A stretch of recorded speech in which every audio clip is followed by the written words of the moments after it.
Hello everyone, आज की इस क्लास में हम लर्न करेंगे अबाउट फ्लोरोक्विनोल्स का मैकेनिज्म एक्शन। जो फ्लोरोक्विनोल्स है उनका मैकेनिज्म एक्शन बहुत इंपॉर्टेंट है, क्योंकि जो फ्लोरोक्विनोल्स है वो डीएनए गायरेज को इनिबिट करते हैं और बैक्टीरिसाइडल एक्शन देते हैं। तो फ्लोरोक्विनोल्स का जो फ्लोरोक्विनोल्स जो है वो कैसा एक्शन देते हैं? बैक्टीरिसाइडल।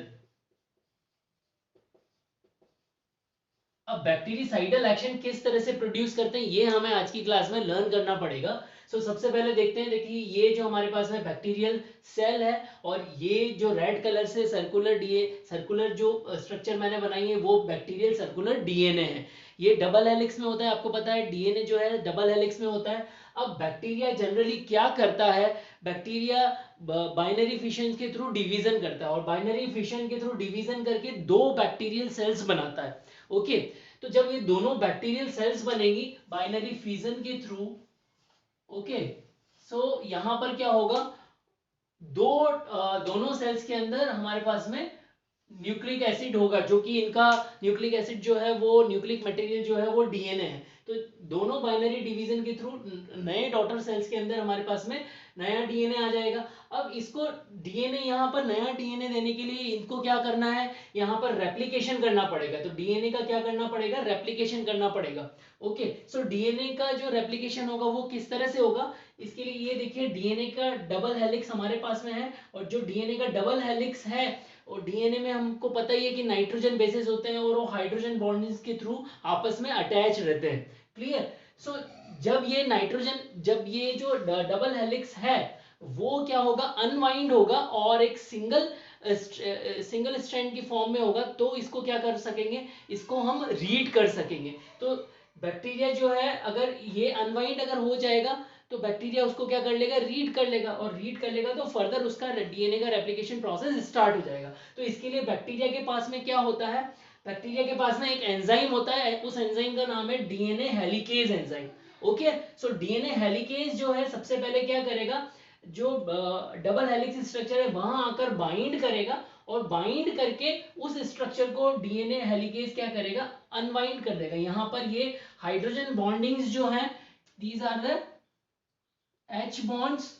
इन एच बॉन्ड को क्या कर देगा डीएनए हेलिकेज? ये जो मैंने ये जो मैंने हमारे पास ग्रीन कलर में जो स्ट्रक्चर बनाई है ये डीएनए हेलिकेज की स्ट्रक्चर है, और ये डीएनए हेलिकेज इसको इसको क्या कर देगा? ब्रेक कर देगा। एच बॉन्ड को क्या कर देगा? ब्रेक कर देगा। तो यहाँ पर ये अनवाइंड हो जाएंगे। अनवाइंड होने के बाद में ये जो हमारे पास में स्ट्रक्चर है, ये स्ट्रक्चर कैसी हो जाएगी? मीन्स दोनों स्ट्रैंड अलग अलग हो जाएंगे। सो दोनों इनिशियली जब ये अनवाइंड होंगे तो उसमें डीस्टेबिलाईजेशन आएगा, बट डीएनए हेलिकेज जो है उसके अंदर स्टेबिलिटी लाता है, उसको डीस्टेबिलाईज नहीं होने देता है। ओके, दूसरा काम डीएनए हेलिकेज का क्या है कि जब ये अनवाइंड हुए हैं तो हो सकता है ये दोबारा से बाइंड हो जाए, तो डीएनए हेलिकेज की मौजूदगी में क्या होगा? ये दोबारा से वापस से बाइंड नहीं हो सकते। तो देखिए यहाँ पर सपोज करिए, देखिए ये जो है हमारे पास में अगर ये आपके पास में जो स्ट्रक्चर है ये किसका स्ट्रक्चर है? डीएनए का हेलिकल स्ट्रक्चर है। ओके, डीएनए डबल हेलिक्स है। अब यहाँ पर देखिए ये जो दोनों ऑरेंज और ब्लू कलर में जो मैंने आपके सामने स्ट्रिप्स बता रखी हैं, तो ये दोनों ही क्या कर रखी हैं? आपस में बाइंड हो रखी हैं। तो अब यहाँ पर क्या होगा? डीएनए हेलिकेज जो है, सपोज करिए वो यहाँ पर आता है। अगर वो यहाँ पर आता है तो यहाँ पर क्या कर रहा है? वो यहाँ आकर इसको क्या कर रहा है? अनवाइंड कर रहा है। ठीक है, ये अनवाइंडिंग हो गई। तो अब ये एक ब्लू स्ट्रैंड हो गया और एक ऑरेंज कलर का स्ट्रैंड हो गया हमारे पास में, जो आपको यहाँ पर दिख रहा है। तो यहाँ पर सपोज करिए यहाँ पर अगर ये डीएनए हेलिकेज आकर बाइंड हो रहा है तो ये दोनों अनवाइंड हो गए। अनवाइंड होने के बाद में अब हमारे पास में क्या है कि दोनों स्ट्रैंड्स पर जो है, जहां से अब ये इनका रेप्लिकेशन स्टार्ट होगा उस पोर्शन को हम क्या बोलेंगे? Replication fork. उस पोर्शन को क्या बोलेंगे? Replication fork. अब जो दो स्ट्रैंड अनबाइंड हुए हैं, सो फर्दर डीएनए जो बैक्टीरिया है, बैक्टीरियल सेल के पास में एक एंजाइम होता है, वो उस एंजाइम का नाम है डीएनए पॉलीमरेज। डीएनए पॉलीमरेज क्या करेगा? दोनों चेन्स जो हैं, जो अनवाइंडिंग जो स्ट्रिप्स हैं डीएनए की, उन पर मूव करेगा और फर्दर इनका कॉम्प्लीमेंट्री डीएनए सिंथेसाइज कराएगा। कॉम्प्लीमेंट्री डीएनए सिंथेसाइज होगा तो इस तरह से ये आगे फर्दर फर्दर मूव करता रहेगा। बट जब ये आगे मूव करता रहता है तो उस केस में क्या होगा कि जब ये इस तरह से देखिए, ये यहाँ पर क्या हो रहा है कि देखिए ये जो स्ट्रक्चर है डीएनए की, अब ये अनवाइंडिंग स्ट्रक्चर हो गई हमारे पास में अनवाइंड। अब जब ये आगे आगे मूव करता जा रहा है तो यहाँ पर क्या होती जा रही, जैसे जैसे हम इसको फर्दर ये आगे मूव करता है तो ये इसमें क्या कर देता है, नीचे की तरफ फोर्स इंट्रोड्यूस करता है, और फोर्स लगने से क्या होता है, इसमें ट्विस्टिंग होती है। इस ट्विस्टिंग को, ये जो स्ट्रक्चर यहाँ पर जो ये ट्विस्टिंग हो रही है, ओके, इस तरह से ये डीएनए पॉलीमरेज जो है आगे बढ़ता जाता है। पॉलीमरेज अगर आगे बढ़ता जाएगा तो यहाँ इस एरिया में क्या होती जाएंगी, फर्दर और ट्विस्टिंग होती जाएगी। उसी ट्विस्टिंग को हम यहाँ पर बोलते हैं कि ये क्या कर रहा है, सुपर कॉइलिंग कर रहा है। क्या कर देता है, सुपर कॉइलिंग हो जाती है। Okay, super coiling, clear.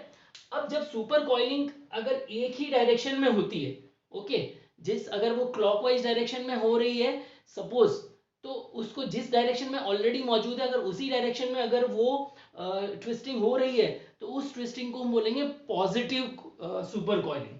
और अगर उसके अपोजिट डायरेक्शन में होती है तो उसको बोलेंगे हम negative super coiling. Clear everyone. और या फिर जो पॉजिटिव सुपर कॉइलिंग होती है उसका अनवाइंड होना भी नेगेटिव सुपर कॉइलिंग कहलाता है। क्लियर। तो एक्चुअली यहां पर क्या होता है कि जैसे जैसे ये आगे बढ़ता जाता है रेप्लिकेशन फॉर्क, आगे फर्दर क्या होती जाती है, सुपर कॉइलिंग होती जाती है। सुपर कॉइलिंग होने की वजह से क्या हो जाएगा, आगे फर्दर जो है रेप्लिकेशन होने में प्रॉब्लम आती है। तो यहाँ पर जो बैक्टीरियल सेल है उसके पास में एक फर्दर और एंजाइम होता है, उस एंजाइम का नाम है डीएनए गाइरेज। डीएनए गाइरेज क्या करता है, डीएनए गाइरेज की अगर आप स्ट्रक्चर देखेंगे तो डीएनए गाइरेज की स्ट्रक्चर में दो ए यूनिट होती है और दो बी सब यूनिट होती है। दो ए सब यूनिट और दो बी सब यूनिट्स होती हैं। सो यहां पर क्या किया जाएगा कि डीएनए गाइरेज जो है सुपर कॉलिंग वाली स्ट्रक्चर पर यहां पर आकर बाइंड हो जाएगा। ओके, इस स्ट्रक्चर पर ये क्या हो रहा है, यहां पर बाइंड हो जाएगा डीएनए गाइरेज। अगर यहां डीएनए गाइरेज बाइंड होता है तो इसकी जो ए स्ट्रक्चर है वो इसको यहां से कट कर देती है। जो इसकी ए सब यूनिट है वो इसको कट कर देती है, और कट करने के बाद वापस इसको ए स्ट्रक्चर जो होती है, इसकी ए सब यूनिट है वो इसको वापस से रीसील कर देती है। और बी जो स्ट्रक्चर, बी सब यूनिट जो होती है इसमें बी जो सब यूनिट है वो इसमें नेगेटिव सुपर कॉइलिंग इंट्रोड्यूस करती है। तो ए जो स्ट्रक्चर है वो क्या कर रही है इसमें, a structure is causing what, cutting and joining.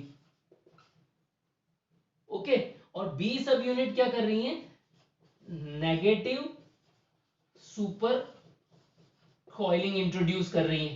Clear.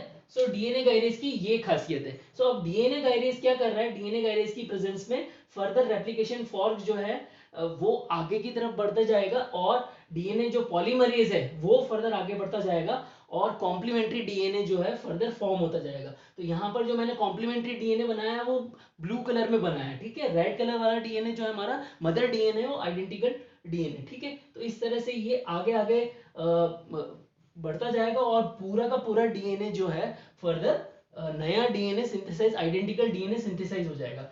अब नेक्स्ट स्टेप में हमारे पास में क्या है कि पूरा जो डीएनए है वो आइडेंटिकल डीएनए फॉर्म हो चुका है। अब ये जो दोनों डीएनए है यहाँ पर ये इंटरलिंक्ड है। सो जो रेड कलर वाली रिंग्स जो मैंने बताई है ये मदर डीएनए है, और जो ब्लू कलर वाली रिंग्स जो है वो डॉटर डीएनए है, ठीक है। सो इस तरह से जो डीएनए का रेप्लिकेशन हुआ है यहाँ पर क्या हो रहा है, सेमी कंजर्वेटिव है। अब यहां पर हमारे पास में एक एंजाइम होता है बैक्टीरिया के पास में, that enzyme is known as a topoisomerase 4। Okay, topoisomerase 4 क्या करता है, टोपो आइसोमरेज 4 जो है इंटरलिंक डॉटर डीएनए मॉलिक्यूल्स को अलग कर देता है। तो डीएनए यहां पर फर्दर हमारे पास में दो नए डॉटर डीएनए मॉलिक्यूल्स आ जाएंगे।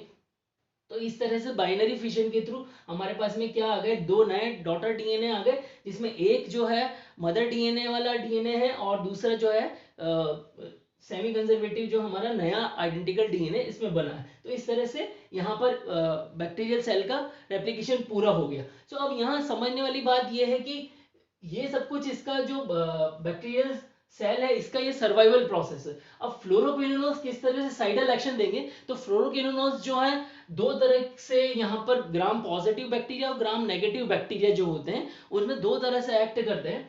फर्स्ट जो ये हमारे पास में फ्लोरोक्विनोलोज की स्ट्रक्चर है, दीज आर व्हाट, फ्लोरोक्विनोलोज, और इसमें 6th पोजीशन पर जो है हमारे पास में फ्लोरीन मॉलिक्यूल्स लगा हुए हैं। So that is specific to these quinolones, that's why we are calling them as a fluoroquinolones.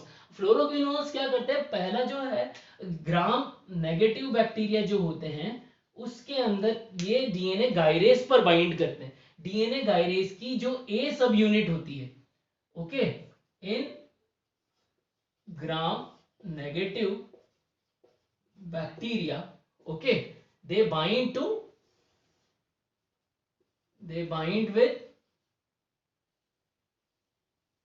with A सब यूनिट। यहां पर A सब यूनिट के साथ में बाइंड होगा, तो A सब यूनिट के साथ में बाइंड होने से क्या होगा, ये साथ के साथ में A सब यूनिट जो है वो ऑलरेडी डीएनए के दोनों स्ट्रैंड के साथ में बाइंड है, तो ये पूरे कॉम्प्लेक्स के साथ में फ्लोरोक्विनोल्स जो है हमारे पास में आकर यहाँ पर क्या कर जाएंगे, बाइंड कर जाएंगे। ये सपोज करिए दिस इज व्हाट फ्लोरोक्विनोल्स, तो ये पूरे फ्लोरोक्विनोल्स जो है this is what FQ, clear. ये FQ यहाँ पर आकर बाइंड हो गए और बाइंड होकर ये फर्दर क्या करेंगे, डीएनए गायरेज को अपना वर्क नहीं करने देंगे, तो यहाँ फर्दर जो कटिंग और ज्वाइनिंग का जो वर्क है वो नहीं होगा, क्लियर एवरीवन। सो ग्राम नेगेटिव के अंदर जनरली यही मैकेनिज्म ये रहती है, जबकि ग्राम पॉजिटिव जो बैक्टीरिया होते हैं, जनरली ग्राम पॉजिटिव बैक्टीरिया में ये टोपो आइसोमरेज 4 पर एक्ट करता है और 4 के साथ में ये बाइंड कर जाता है। फ्लोरोक्विनोल्स क्या होंगे, टोपो आइसोमरेज 4 के साथ में बाइंड कर जाएंगे और फर्दर जो है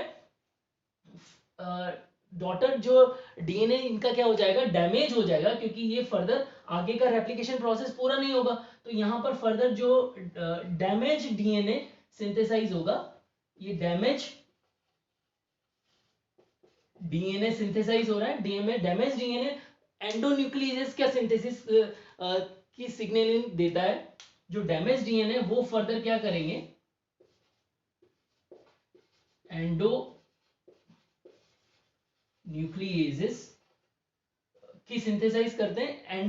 डैमेज डीएनए एंडोन्यूक्लियेजेस का सिंथेसाइज करेगा और वो फर्दर पूरे ही डीएनए को क्या कर जाएंगे, डाइजेस्ट कर जाएंगे। जब पूरा डीएनए ही जो है वो छोटे छोटे टुकड़ों में डिवाइड हो जाएगा और छोटे छोटे टुकड़े फर्दर क्या हो जाएंगे, डीएनए जो है वो फर्दर क्या हो जाएंगे, डीएनए डाइजेस्ट हो जाएगा,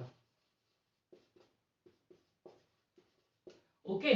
सो इस तरह से क्या होगा, जब पूरा डीएनए ही डाइजेस्ट हो जाएगा तो सेल जो बैक्टीरिया की जो सेल है वो क्या हो जाएगी, पूरी तरह से किल हो जाएगी। That's why they are producing what, bactericidal action. तो यहाँ पर जो फ्लोरोक्विनोल्स है, एक तो डीएनए गायरेज के साथ बाइंड कर रहे हैं और दूसरा टोपो आइसोमरेज के 4 के साथ बाइंड कर रहे हैं। तो आपको याद रखना ग्राम पॉजिटिव बैक्टीरिया है, ग्राम पॉजिटिव बैक्टीरिया कौन से एंजाइम के साथ बाइंड करते हैं, टोपो आइसोमरेज 4। तो आप इसको याद रख सकते हो, जो पॉजिटिव है, पॉजिटिव जो है पॉलिटिशियन, पॉजिटिव से याद रखो आप पॉलिटिशियन, और पॉलिटिशियन लोग क्या करते हैं, टोपी पहनाते हैं, ठीक है। पॉलिटिशियन लोग क्या करते हैं, टोपी पहनाते हैं। तो 4 तरह की टोपी पहनाते हैं जनता को, तो टोपी टोपो आइसोमरेज 4 इस तरह से लेना जाएगा ये, क्योंकि ये क्वेश्चन पहले पूछा जा चुका है नीट पीजी के अंदर, जीपैट के अंदर और बहुत सारे फार्मासिस्ट और ड्रग इंस्पेक्टर रिक्रूटमेंट एग्जाम में।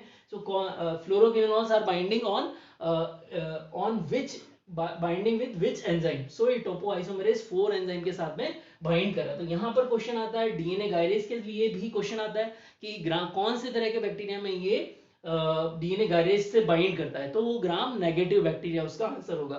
तो ये सभी क्वेश्चन जो है मैं आपको डिस्क्रिप्शन बॉक्स में दे रहा हूँ, तो उनके आंसर आपको कमेंट बॉक्स में करने हैं। होपफुली आपको ये जो मैकेनिज्म एक्शन मैंने समझाया है वो समझ में आया होगा। तो जो भी फीडबैक है वो आप कमेंट बॉक्स में लिखें और वीडियो को लाइक करें, चैनल को सब्सक्राइब करें।